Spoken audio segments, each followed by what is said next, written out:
നമസ്കാരം. Alpha palliative care daily ന്യൂസിലേക്ക് സ്വാഗതം. പ്രധാന വാർത്തകൾ.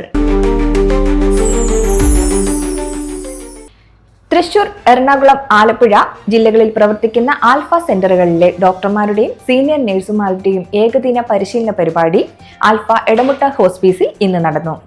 ഹോം കെയറിൽ പ്രോ ആക്റ്റീവ് രീതി പിന്തുടരുക, എമർജൻസി രജിസ്റ്റർ സംവിധാനം ഏർപ്പെടുത്തൽ, വെർച്വൽ കൺസൾട്ടേഷൻ ആരംഭിക്കൽ, ജൂനിയർ നഴ്സുമാർക്കുള്ള പരിശീലന പരിപാടി, ഫ്യൂച്ചർ പാലിയേറ്റീവ് കെയർ തുടങ്ങിയ വിഷയങ്ങളിലായിരുന്നു ചർച്ച.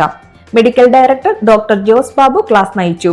Doctor Neethu Abraham, doctor Ann Elizabeth, doctor Amina Majeed, doctor Nimmi Cleetus, doctor Amina Kamal, ഡോക്ടർമാരായ ബേബി രാജൻ, ഡിജി വർഗീസ്, ഷീന മനോജ്, ഷൈജി ജോസ്, ലിൻസ, ജിൽസ, ബിനി തുടങ്ങിയവർ ചർച്ചകളിൽ പങ്കെടുത്ത് സംസാരിച്ചു. കമ്മ്യൂണിറ്റി ഡയറക്ടർ സുരേഷ് ശ്രീധരൻ സമാപന സന്ദേശം നൽകി. ട്രെയിനിംഗ് സൂപ്പർവൈസർ ദിവ്യ വൈശാഖ് മുഖ്യ സംഘാടകയായിരുന്നു. ആൽഫ മതിലകം ലിങ്ക് സെന്ററിന്റെ പരിചരണം ഏറ്റുവാങ്ങിയ കുടുംബം പാലിയേറ്റീവ് പരിചരണത്തിന്റെ മഹത്വവും സെന്ററിൽ നിന്ന് ലഭിക്കുന്ന പരിചരണത്തിന്റെ സ്വാന്തനവും മനസ്സിലാക്കി പ്രവർത്തനങ്ങൾക്കായി വലിയ തുക സംഭാവന നൽകി. പനങ്ങാട് പള്ളിനട കറുകപ്പാടത്ത് കുഞ്ഞി ബീവാത്തുവിന്റെ മക്കളും മരുമക്കളും ചേർന്നാണ് 1 ലക്ഷം രൂപ സംഭാവനയായി നൽകി മാതൃകയായത്. സംഭാവന ഏറ്റുവാങ്ങിയ ഭാരവാഹികൾ കുടുംബത്തോട് നന്ദി പറഞ്ഞു.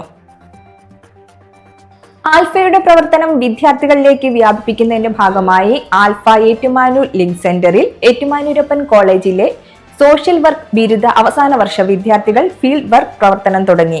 Community development officer Anil Mohan ആൽഫയുടെ പ്രവർത്തന രീതികളെ കുറിച്ച് വിവരിച്ചു. നഴ്സുമാരായ മിനിമോൾ, ബിന്ദു എന്നിവർ ഹോം കെയർ പ്രവർത്തനങ്ങളെ കുറിച്ചും ഫിസിയോതെറാപ്പിസ്റ്റ് അനുമോൾ പാലിയേറ്റീവ് ഫിസിയോതെറാപ്പിയും ഇതുമൂലം നിലവിൽ പരിചരണത്തിലുള്ള രോഗികളിലുണ്ടായ മാറ്റങ്ങളെക്കുറിച്ചും വിവരിച്ചു. സെന്റർ പ്രസിഡന്റ് മാത്യു വലിയകുളത്തിലിന്റെ നേതൃത്വത്തിൽ കുട്ടികളെ ഹോം കെയറിൽ പങ്കെടുപ്പിച്ചു. ഇതോടെ ഇന്നത്തെ വാർത്തകൾ അവസാനിക്കുന്നു. ജയ് ഹിന്ദ്.